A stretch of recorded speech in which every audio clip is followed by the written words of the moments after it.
Do you want your terrain trees to be realistic? I mean really realistic? Let me introduce you to the most realistic fir tree I've ever made. I mean, look at it. I made a similar tree for my Witcher diorama, but it was quite fluffy and all too clean looking. In real life, conifers are varied, gnarly, and sparse, so that's what I'm trying to capture with this method. I used a combination of techniques I learned from other awesome YouTubers like Luke Towan, The Terrain Tutor, Real Terrain Hobbies, and Boomer Diorama. Links to their channels and all my materials can be found in the description below. This tree is also durable as heck. Nearly indestructible. Fair warning, this tree is tedious to make, so if you need to make a whole forest, I would stick to more traditional methods.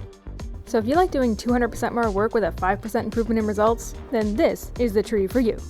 Let's get it. Start with a 5mm dowel. This is the only one I have left, so I hope I don't screw this up. Next, grab a sharp knife to whittle the end into a point.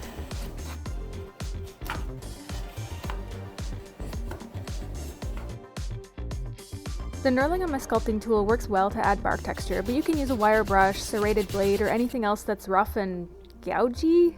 9 inches is a good height for 28mm scale miniatures.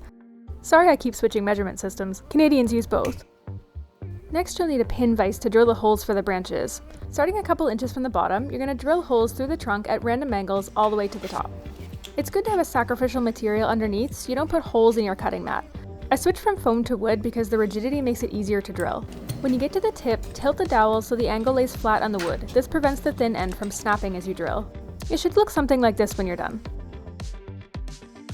You'll need quite a few strands of wire, enough for one to go in each hole. I cut mine to 10 inches, which worked well for me. Fold them in half and put them in a cup or jar to make it easy to grab one at a time as you work. Grab some vice grips, a table clamp, and some plumber's hemp. Plumber's hemp has a waxy coating that makes it easier to shape than regular string. You'll also need a small hook of some kind, so just pop that in your drill. Remove some hemp from the bag and cut it into 1-inch segments, then organize it into small clumps like so.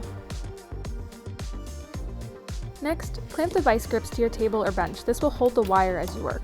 Now thread the 2 ends of a folded piece of wire through the top hole in your tree and clamp the ends into your vice grip.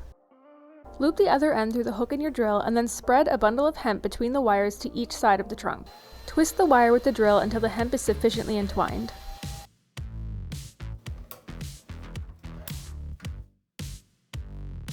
Keep working down the trunk, bending the wires out of your way as you go.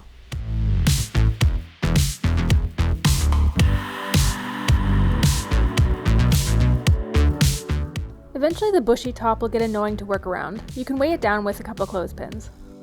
It does take a while, but once you get into a groove, you can move pretty quickly.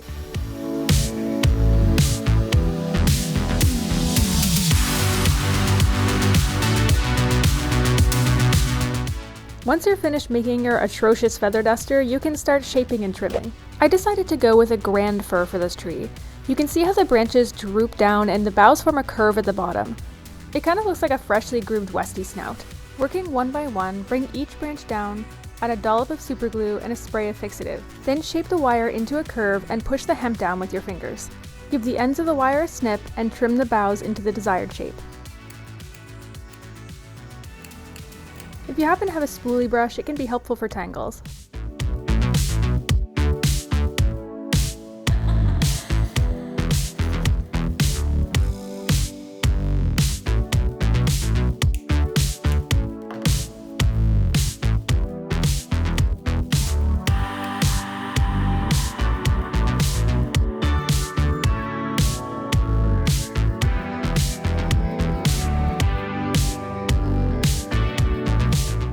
Once you've finished the branches, give it a once-over to shape and trim any unruly fibers.